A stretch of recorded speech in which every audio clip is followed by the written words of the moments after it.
نحمد ونصلي على رسول الكريم اما بعد فاعوذ باللہ من الشیطان الرجیم بسم اللہ الرحمن الرحیم رب اشرح لی صدری ویسر لی امری واحلل عقدۃ من لسانی یفقہوا قولی۔ آئیے اگلی آیات کا آغاز کرتے ہیں۔ آیت نمبر 93 and 94۔ آیت نمبر 93۔ قُل رَّبِّ إِمَّا تُرِيَنِي مَا يُوعَدُونَ۔ اے نبی صلی اللہ علیہ وسلم، آپ دعا کیجئے، اے میرے پروردگار، اگر تو مجھے وہ عذاب دکھائے جس کی انہیں دھمکی دی جا رہی ہے۔ اگلی آیت بھی پڑھ لیتے ہیں، آیت نمبر 94۔ رَبِّ فَلَا تَجْعَلْنِي فِي الْقَوْمِ الظَّالِمِينَ۔ تو پروردگار، مجھے ان ظالم لوگوں میں شامل نہ کرنا۔ ان آیات میں جس عذاب کی وعید کی جا رہی ہے، یہ ان مشرکین مکہ کے لیے دھمکی ہے جنہوں نے نبی کریم صلی اللہ علیہ وسلم کو نبی نہ مانا اور نزول قرآن سے کوئی فائدہ نہیں اٹھایا۔ وہ اپنے کفر اور شرک پر جمے رہے۔ اللہ تعالیٰ نے نبی کریم صلی اللہ علیہ وسلم سے کہا کہ آپ دعا کرتے رہیے کہ میرے رب، اگر تو کافروں پر عذاب نازل کرتے وقت تک مجھے زندہ رکھے تو ان ظالموں کے ساتھ مجھ پر بھی عذاب نہ نازل کرنا۔ مفسرین لکھتے ہیں کہ اس میں اشارہ ہے کہ وہ عذاب بڑا ہی شدید ہوگا، اور کافروں کے اس مذاق اور استہزاء کی تردید ہے کہ اگر عذاب کی بات صحیح ہے تو پھر جلد کیوں نہیں آتا۔ ہر شخص کو اللہ کے ایسے عذاب سے پناہ مانگتے رہنا چاہیے۔ سورہ الانفال آیت نمبر 25 میں اللہ تعالیٰ نے لرزہ دینے والے عذاب کے بارے میں کچھ اس طرح سے فرمایا، اور ڈرو اس عذاب سے کہ جب وہ آئے گا تو تم میں سے صرف گناہ گاروں ہی کو اپنی لپیٹ میں نہیں لے گا، اور جان لو کہ اللہ سزا دینے میں بہت سخت ہے۔ اسی لیے ہم سب کو بہت زیادہ فکر مند رہنے کی ضرورت ہے، اور ہمیں ہر وقت دعا کرتے رہنا چاہیے کہ ہم اللہ کے ایسے عذاب میں کبھی بھی پکڑے نہ جائیں، اور اللہ تعالیٰ ہم معاف فرمائے، اور اللہ کی پکڑ سے ہم ہمیشہ دنیا اور آخرت میں سرخرو رہیں۔ آیت نمبر 95۔ وَإِنَّا عَلَىٰ أَن نُّرِيَكَ مَا نَعِدُهُمْ لَقَادِرُونَ۔ اور یقیناً ہم آپ صلی اللہ علیہ وسلم کو وہ دکھا دینے پر قادر ہیں جس عذاب کی ہم ان کو دھمکی دے رہے ہیں۔ اس آیت میں اللہ تعالیٰ نے فرمایا کہ جس عذاب کا ان سے وعدہ کیا جا رہا ہے ہم اسے کسی وقت بھی لانے پر قادر ہیں، لیکن حکمت کا تقاضا یہ ہے کہ اسے اس کے وقت مقرر تک مؤخر رکھا جائے۔ اللہ تعالیٰ کی حکمتیں وہی جانتا ہے۔ آیت نمبر 96۔ ادفع بالتی ہی احسن السیئہ۔ آپ صلی اللہ علیہ وسلم مقابلہ کیجئے برائی کا اچھائی کے ساتھ۔ آپ صلی اللہ علیہ وسلم ان کی شرارتوں سے خوبصورتی کے ساتھ درگزر فرمائیں، یعنی معاف کر دیں جو یہ کام کر رہے ہیں۔ ان لوگوں کا آپ کے ساتھ جیسا بھی رویہ ہو، مگر آپ صلی اللہ علیہ وسلم کو ان کا مقابلہ نیکی اور بھلائی ہی سے کرنا ہے۔ چنانچہ آپ ان کے مذاق کے جواب میں انہیں دعائیں دیں اور ان کے برا بھلا کہنے کے باوجود آپ صلی اللہ علیہ وسلم ان کو اللہ کی طرف بلاتے رہیں۔ آگے اللہ تعالیٰ فرما رہے ہیں نحن عالم بما یصفون، ہم خوب جانتے ہیں ان باتوں کا جو یہ لوگ بنا رہے ہیں۔ اللہ سبحانہ تعالیٰ فرما رہے ہیں کہ یہ لوگ جو آپ کا اور دین اسلام کا مذاق اڑا رہے ہیں اور یہ جو باتیں کر رہے ہیں، یہ کفر کر رہے ہیں، ان کے جو حالات ہیں، ان کے دلوں کے حالات، ہر چیز سے ہم خوب واقف ہیں۔ اس آیت میں ہم سب کے لیے بھی سبق ہے کہ جب معاملات کو سلجھانے ہوں تو ہمیں اپنے غصے پہ قابو پانا چاہیے اور عفو اور درگزر کا معاملہ کر کے احسان کے رویے سے معاملات کو حل کرنے چاہیے۔ اللہ تعالی ہم سب کو صبر کرنے کی توفیق عطا فرمائے، آمین۔ آیت نمبر 97 اینڈ 98، پہلے پڑھتے ہیں آیت نمبر 97۔ وَقُلْ رَبِّ أَعُوذُ بِكَ مِنْ ہَمَزَاتِ الشَّيَاطِينِ، اور کہیے کہ اے میرے رب میں تیری پناہ میں آتا ہوں شیاطین کے وسوسوں سے۔ آیت نمبر 98۔ وَأَعُوذُ بِكَ رَبِّ أَن يَحْضُرُونِ، اور اے میرے رب میں تیری پناہ طلب کرتا ہوں اس سے کہ وہ میرے پاس آئیں۔ مسلمانوں کو اہل کفر سے عفو اور درگزر کرنے کی تعلیم دینے کے بعد نبی کریم صلی اللہ علیہ وسلم اور ان کی امت کو شیاطین کے وسوسوں اور نرخوں سے محفوظ رہنے کا طریقہ سکھایا جا رہا ہے کہ وہ اللہ کے ذریعے شیطان مردود اور اس کے وسوسوں سے پناہ مانگتے رہیں۔ نبی کریم صلی اللہ علیہ وسلم کے ذریعے ہمیں بھی کتنی پیاری اور کتنی خوبصورت دعا سکھائی گئی ہے، یعنی اس بات سے کہ اے اللہ مجھے بچانا کہ شیطان مجھے بہکائے اور یہ کہ یہ میرے پاس بھی آئے۔ یہ ہمزات شیاطین کیا ہیں؟ آئیے اس کے بارے میں جانتے ہیں۔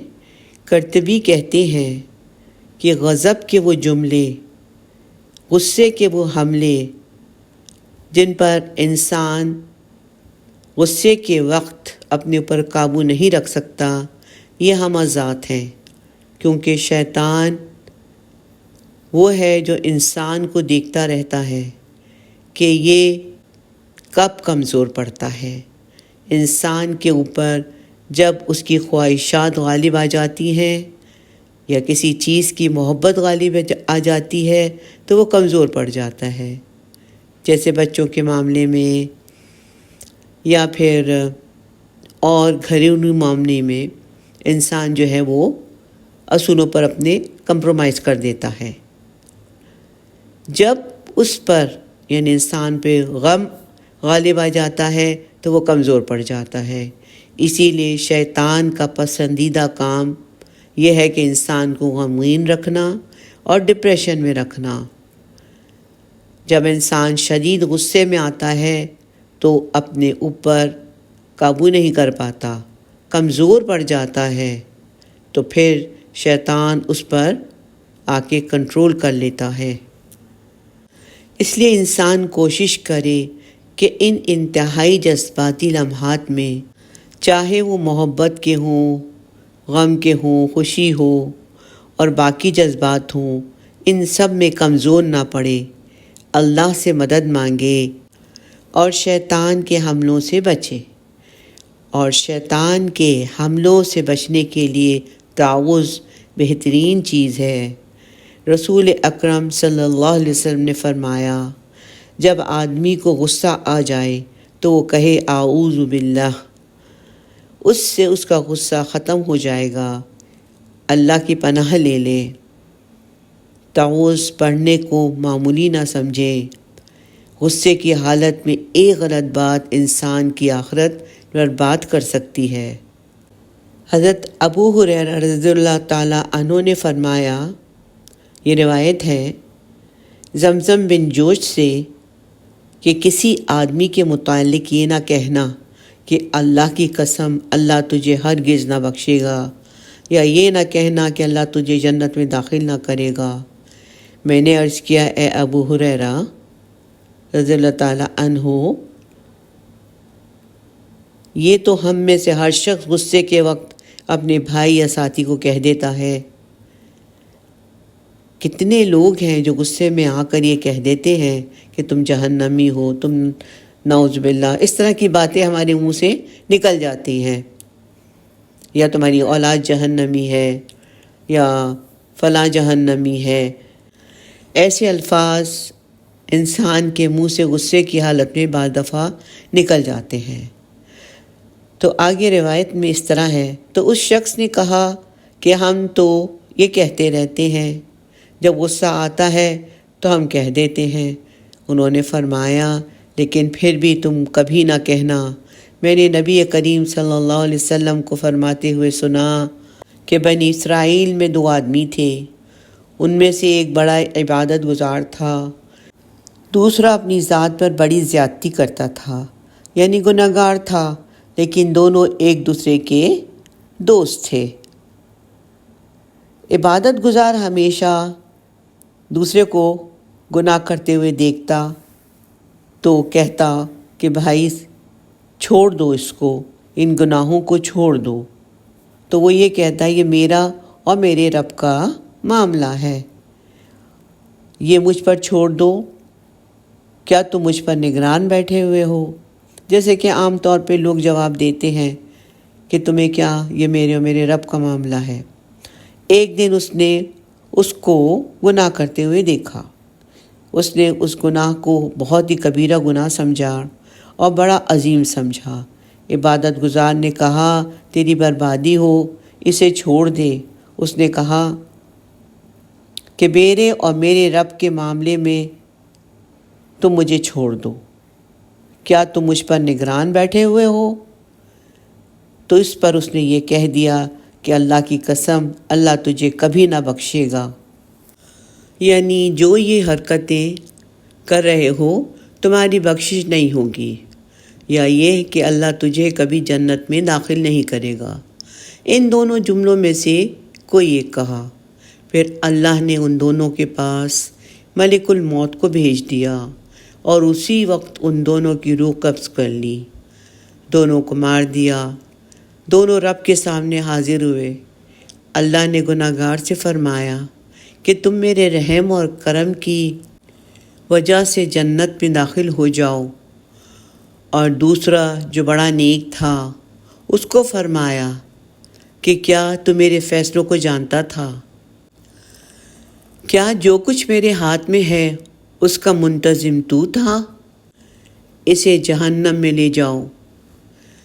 آپ صلی اللہ علیہ وسلم نے فرمایا، اس ذات کی قسم جس کے ہاتھ میں ابو القاسم کی جان ہے، قسم کھا کے آپ صلی اللہ علیہ وسلم نے یہ بات فرمائی، اس نے صرف ایک کلمہ ایسا بولا منہ سے غصے کی حالت میں، ایک بات ایسی نکالی جس نے اس کی دنیا اور اس کی آخرت کو تباہ کر دیا۔ تو بعض اوقات ہم غصے میں بڑی بڑی سخت باتیں کہہ جاتے ہیں اور بعد میں کہتے ہیں کہ سوری میں غصے میں تھی۔ نہیں، ایسا نہیں ہونا چاہیے، ایسا نہ ہو کہ سارے اعمال برباد ہو جائیں۔ آئیے اللہ سے دعا کریں کہ اللہ غصے کے وقت ہمارے ہی شر سے ہمیں بچائے اور ہم کوئی ایسی بات نہ کریں۔ ایک اور حدیث میں بھی ایسی ہی بات آتی ہے کہ بندہ اچھے کام کرتا رہتا ہے اور ایک بات منہ سے نکالتا ہے اور اس کے سارے اعمال وہ بات ضائع کر دیتی ہے۔ اللہم لا تجعلنا منہم، آمین۔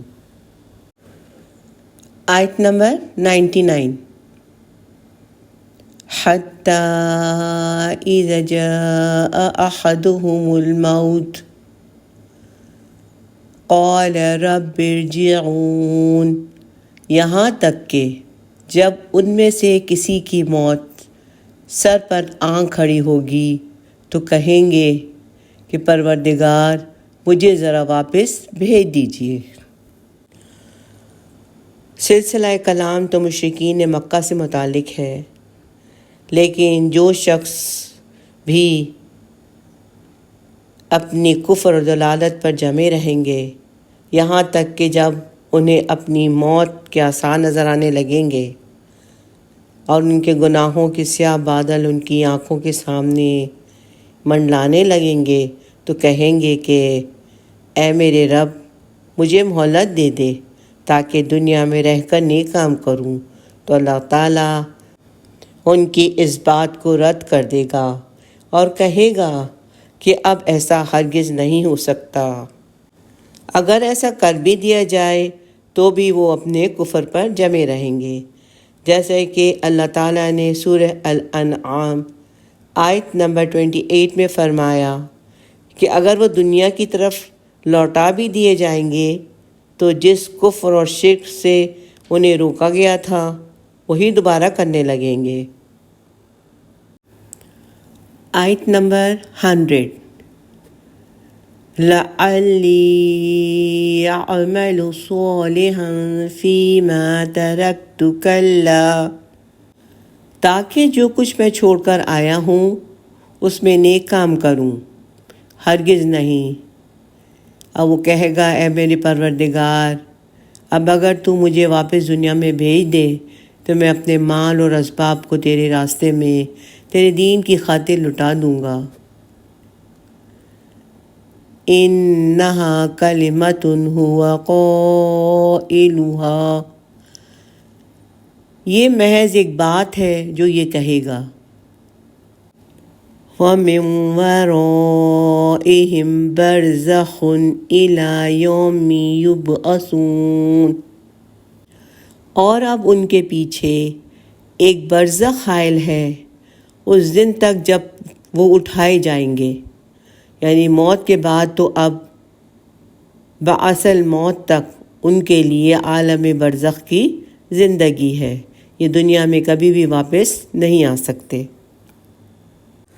موت آ جانے کے بعد ان کے اور دنیا کی طرف دوبارہ لوٹائے جانے کے درمیان دنیا کی باقی عمر حائل ہو جائے گی اور وہ عالم برزخ میں رہیں گے یہاں تک کہ جب قیامت آئے گی تو وہ اپنی قبروں سے اٹھائے جائیں گے، لیکن وہ زندگی عمل کی نہیں بلکہ حساب اور جزا اور سزا کی زندگی ہوگی۔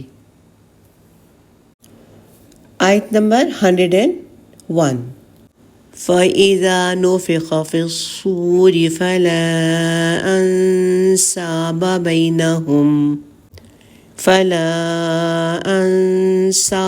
بَيْنَهُمْ يَوْمَئِذٍ وَلَا يَتَسَاءَلُونَ،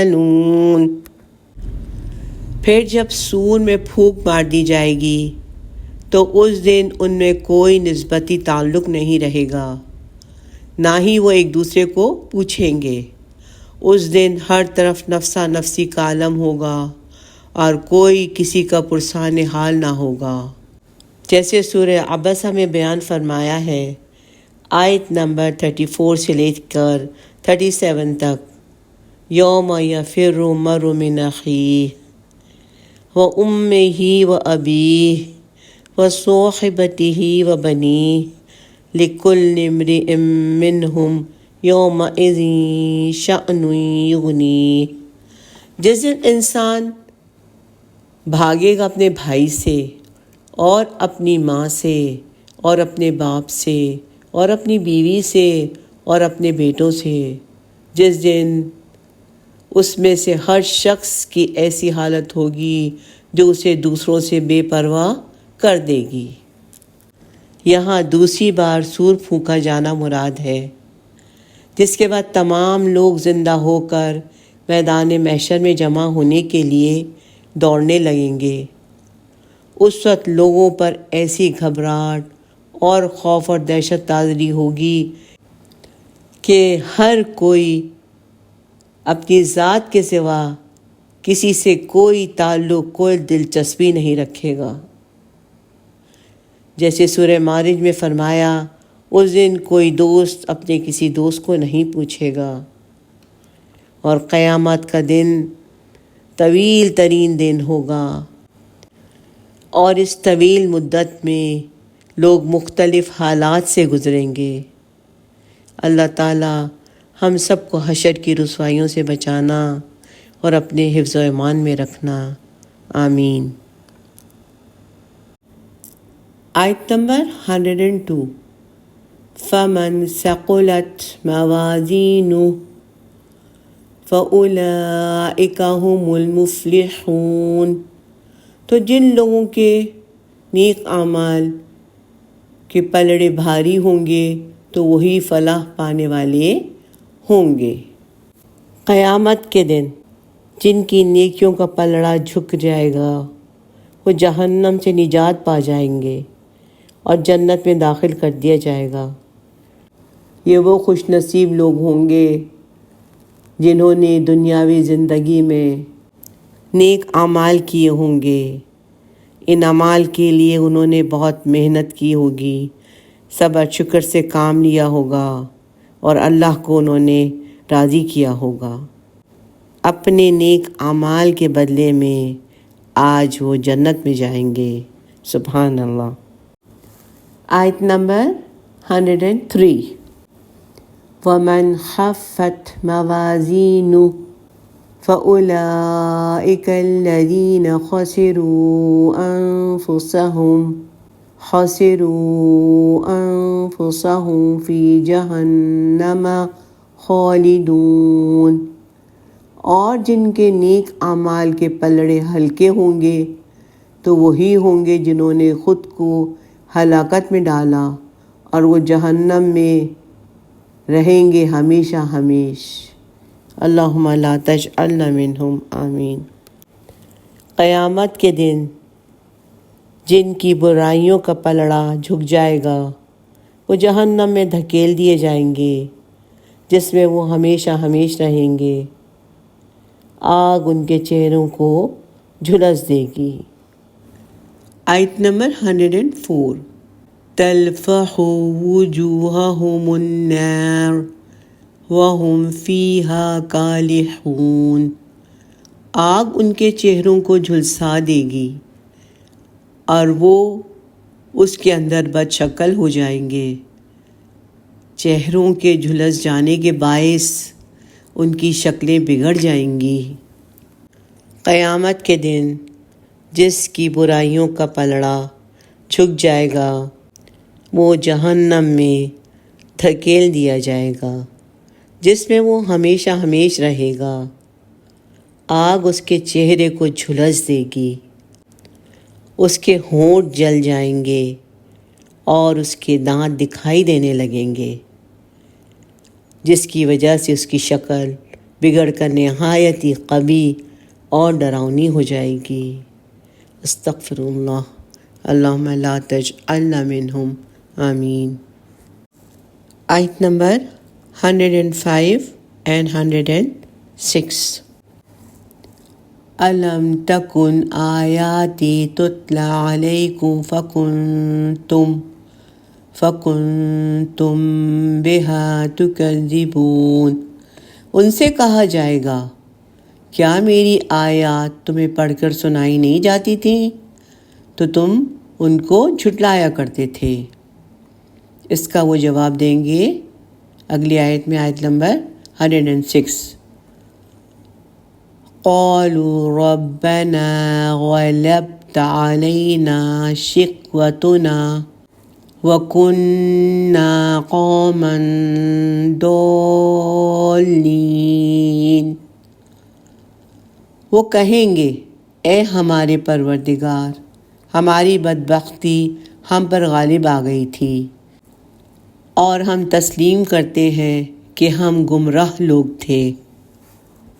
جہنم میں جانے والے لوگوں کے کرب اور اذیت کو بڑھانے کے لیے ان سے اور ڈانٹ ڈپٹ کی جا رہی ہے، اور ڈانٹ ڈپٹ کے طور پر پوچھا جا رہا ہے کہ کیا ہمارے نبی، ہمارے رسول ہماری آیتیں لے کے نہیں آئے تھے؟ تمہیں پڑھ کر نہیں سناتے تھے لیکن تم انہیں جھٹلاتے رہے تو ان کے پاس اس کا کوئی جواب نہیں ہوگا۔ بطور معذرت صرف یہ کہیں گے کہ اے ہمارے پروردگار، ہماری بدبختی ہم پر غالب آ گئی تھی، ہم دنیاوی لذتوں میں کھو گئے تھے، خواہشات نفس کے پیچھے بھاگ رہے تھے اور راہ حق سے کوسوں دور رہے ہم۔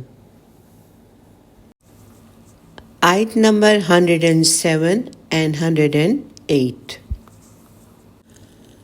ربنا اخرجنا منها فإن عدنا فإنا ظالمون۔ اے ہمارے پروردگار، ایک بار ہمیں یہاں سے نکال دے، اگر ہم دوبارہ یہی کریں تو پھر ہم واقعی ظالم ہوں گے۔ 108۔ قال اخسئوا فیہا ولا تکلمون۔ اللہ فرمائے گا اب تم ذلیل و خوار ہو کر اسی میں پڑے رہو اور مجھ سے بات نہ کرو۔ جہنم میں شدت کرب سے گھبرا کر کہیں گے کہ اے ہمارے رب، ہمیں یہاں سے نکال کر دوبارہ دنیا میں بھیج دے۔ اگر ہم نے پھر کفر اور شرک کی راہ اختیار کی تو واقعی ہم ظالم ہوں گے۔ تو اللہ تعالیٰ انہیں ٹھکرا دے گا اور اس طرح انہیں دھتکار کر چپ کر دے گا جس طرح کتے کو دھتکار کر بھگا دیا جاتا ہے۔ اللہ سبحانہ تعالیٰ ان لوگوں سے بہت ہی ناراض اور بہت ہی غضبناک ہے۔ آیت نمبر 109۔ انہ کان فریق من عبادی یقولون ربنا آمنا فاغفر لنا وارحمنا وانت خیر الراحمین۔ یقیناً میرے بندوں میں سے کچھ وہ لوگ بھی تھے جو کہا کرتے تھے کہ اے ہمارے پروردگار، ہم ایمان لے آئے ہیں، بس تو ہمیں بخش دے اور ہم پر رحم فرما، اور تو تمام رحم کرنے والوں سے بہتر رحم فرمانے والا ہے۔ آیت نمبر 110۔ فَاتَّخَذْتُمُوهُمْ سِخْرِيًّا۔ یہاں اللہ تعالیٰ جواب دے رہے ہیں تو تم نے ان کا مذاق اڑایا تھا۔ میرے وہ بندے جب مجھ سے گڑ گڑا کر دعا کرتے تھے تو تم ان پر ہنسا کرتے تھے۔ حَتَّى أَنسَوْكُمْ ذِكْرِي۔ یہاں تک کہ ان لوگوں کا مذاق اڑانے کی مصروفیت نے تمہیں میرا ذکر بھلا دیا۔ وَكُنْتُمْ مِنْهُمْ تَضْحَكُونَ۔ اور تم ان پر ہنستے ہی رہتے تھے۔ تم لوگ میرے بندوں کا مذاق اڑاتے، ان کی تضحیک کرتے، ایسے کاموں میں اس طرح مگن تھے کہ میں تمہیں بالکل ہی یاد نہ رہا۔ آیت نمبر 109 میں جو دعا فرمائی گئی ہے، جب اللہ کے نیک بندے یہ دعا پڑھا کرتے تھے، یہ مومن بندے اپنے ایمان اور عمل کے وسیلے سے اللہ سے مغفرت اور رحمت طلب کرتے تھے۔ یہاں اللہ تعالیٰ فرما رہے ہیں کہ کفار یعنی تم ان کی عبادتوں اور دعاؤں کا مذاق اڑاتے تھے، آج میں نے انہیں ان کے صبر کے بدلے میں جنت دے دی اور تمہارا ٹھکانہ جہنم ہے اور تم دھتکارے ہوئے لوگ ہو۔ آیت نمبر 111۔ انی جزیتہم اليوم بما صبروا انہم هم الفائزون۔ آج میں نے ان کو بدلہ دے دیا ہے ان کے صبر کی طفیل کیا یقیناً وہی کامیاب ہے۔ اللہ کے وہ مومن بندے جو گڑ گڑا کے دعا کرتے تھے اور جو دعا کرتے تھے ربنا آمنا فاغفر لنا وارحمنا وانت خیر الراحمین، تو اللہ تعالیٰ نے ان کو بخش دیا، ان پر اللہ تعالیٰ نے اپنا انعام اور اکرام کیا، ان کے صبر کے باعث انہیں اللہ تعالیٰ نے جنت عطا فرمائی۔ سبحان اللہ۔ آیت نمبر 112، قال کم لبثتم فی الارض عدد سنین، پھر وہ یعنی رب ان سے پوچھے گا کہ تم لوگ کتنا عرصہ زمین میں رہے ہو سالوں کی گنتی میں۔ آیت نمبر 113، قالوا لبثنا یوما او بعد یوم فاسأل العادین، وہ کہیں گے کہ ہم تو رہے ہیں وہاں بس ایک دن یا دن کا کچھ حصہ، تو آپ پوچھ لیں حساب کتاب کرنے والوں سے۔ آیت نمبر 114، قال ان لبثتم الا قلیلا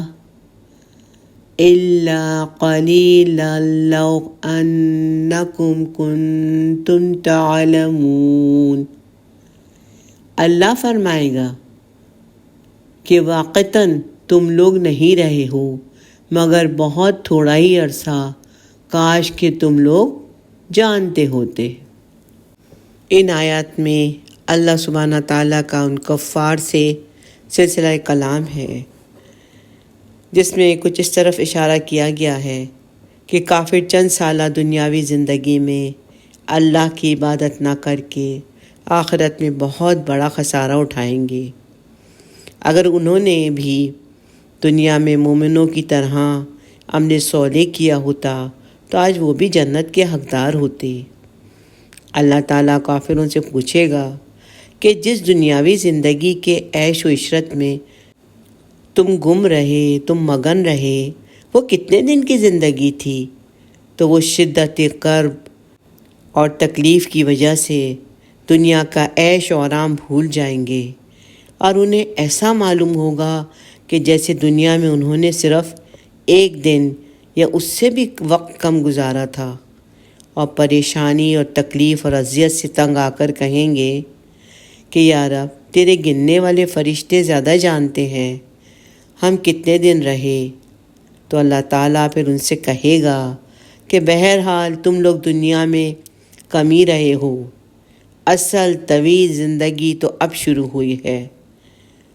اگر تم اس حقیقت پر ایمان لائے ہوتے اور فانی زندگی کو ہمیشہ کی زندگی پر ترجیح نہ دی ہوتی اور صبر اور استقامت کے ساتھ اللہ کی بندگی کی ہوتی تو مومنوں کی طرح آج تم بھی کامیاب اور جنت میں ہوتے۔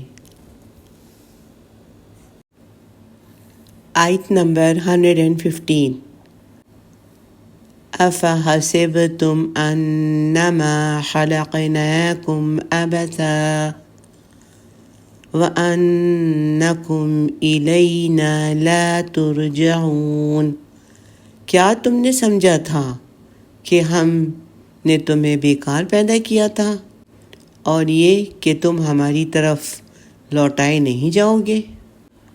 یہاں مشرکین کو ڈانٹ پلانے کے انداز میں کہا جا رہا ہے کہ کیا تم نے سمجھا تھا کہ ہم نے تمہیں بیکار پیدا کیا ہے اور یہ کہ تم ہماری طرف لوٹ کے نہیں آؤ گے؟